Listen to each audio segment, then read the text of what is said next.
In this presentation, we will review financial statements after entering the payroll for November into our QuickBooks payroll problem. For more accounting information and accounting courses, visit our website at accountinginstruction.info.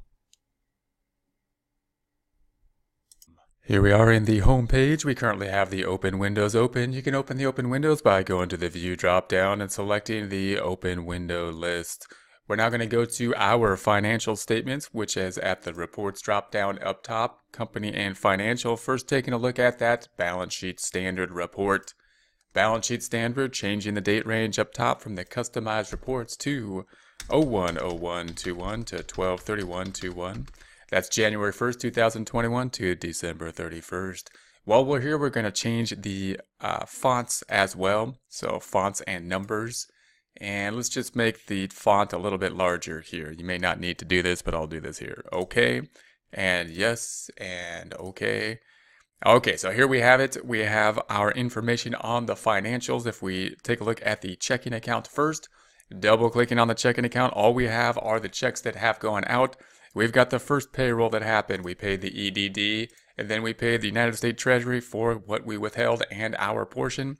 Then the second payroll for employees.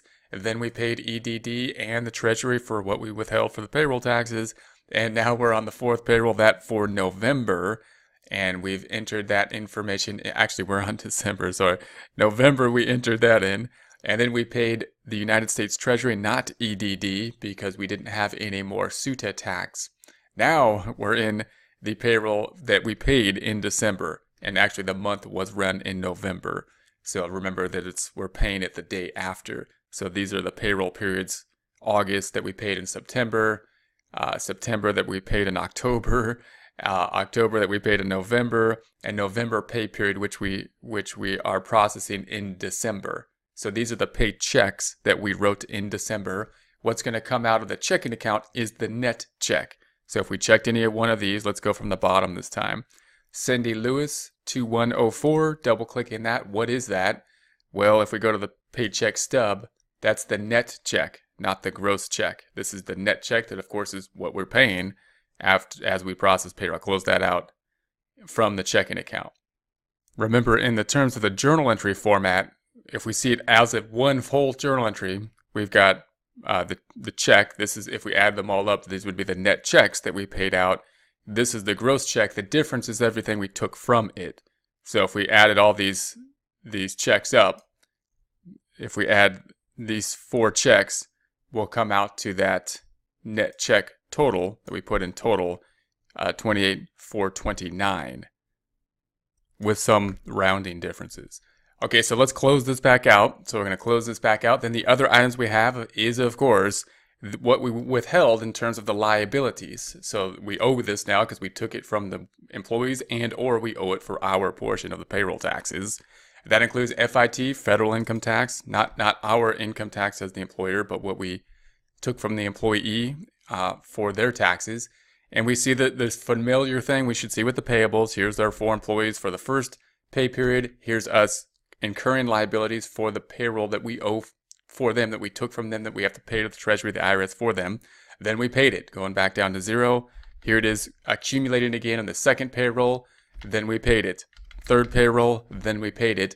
Fourth payroll that ended in November that we processed in December 1st, we have not yet paid it. And this is what remains then.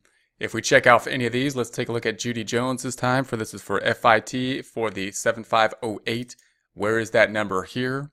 Well, if we look at the detail, we're going to say that 7508 then is the federal withholding. So that's the federal withholding. If we close this back out, and close this back out, that's how they're summarizing this detail. And again, in our journal entry, of course, we group them all together in one journal entry. And so if we add up all the federal withholdings, it should add up to this 8399. Okay, so let's see what else we have here. Closing this back out, we've got the same for the Medicare and the OASDI, Social Security and Medicare. If we double click either of these, then we're going to see the same information, except it looks larger because we have the employee and employer portion, and they're showing both of those broken out separately. But we still have the accumulation of the payroll liability, then us paying it, then the accumulation of the payroll for the second time period, then paying it, and then the accumulation for the third, paying it back down to 0, and then the fourth, which have not yet been paid. And if we go up now, we'll go to Jill up here, Jill Jones, Jill Jackson. If we double click on Jill, then we see that that amount that we're showing was that 62 for Medicare. That's what's making up this amount here. That's what QuickBooks is using, the detail that they're giving for this amount. Of course, in our representation, we had all the checks together. So if we added up all of the Medicare, it would be this $697.12. So then we'll close this back out. And then we can go, same for the OASDI as well. By the way, I want to go back into this HI one more time. Note that this is the employee and employer portion. So if we were to compare that to our journal entry, it would be the employee portion would be this, the employer portion would be this. So under two journal entries. So if we add those two up in our journal entry format, that's the 1394. So if you add up the employee and like if you add up just one of these duplicated numbers on each of them, it would add up to the employee or employer portion. If you add all of them up, then of course it's going to be the employee and employer portion. Okay, so we're going to close this back out. So that's going to be what we owe. That comes out to $45,477.45. If we compare that to our Excel before we pay off the liability, then these are our liabilities here that we're showing in journal entry format, $47,477.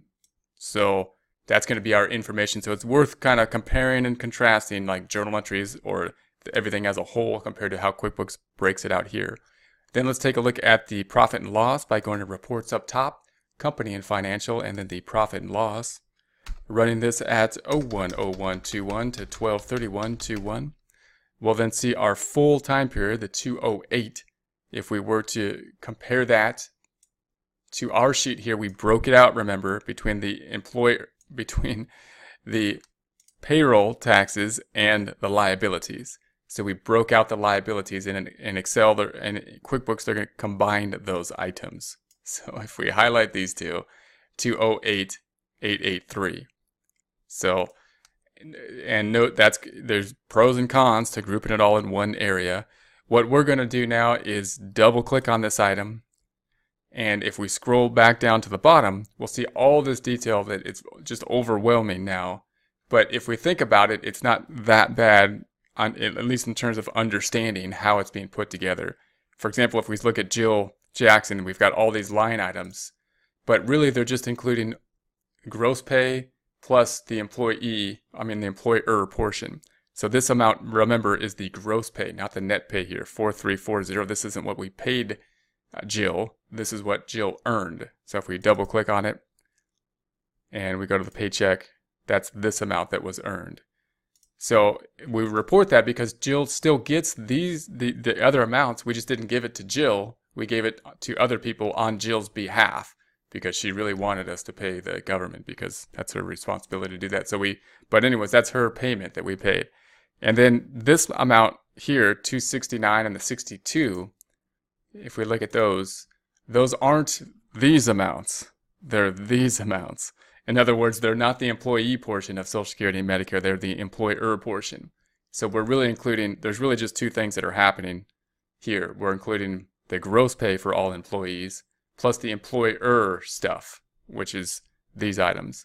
And in our journal entry, we broke that out into two separate journal entries. This is the employee journal entry and then the employer stuff that's happening here.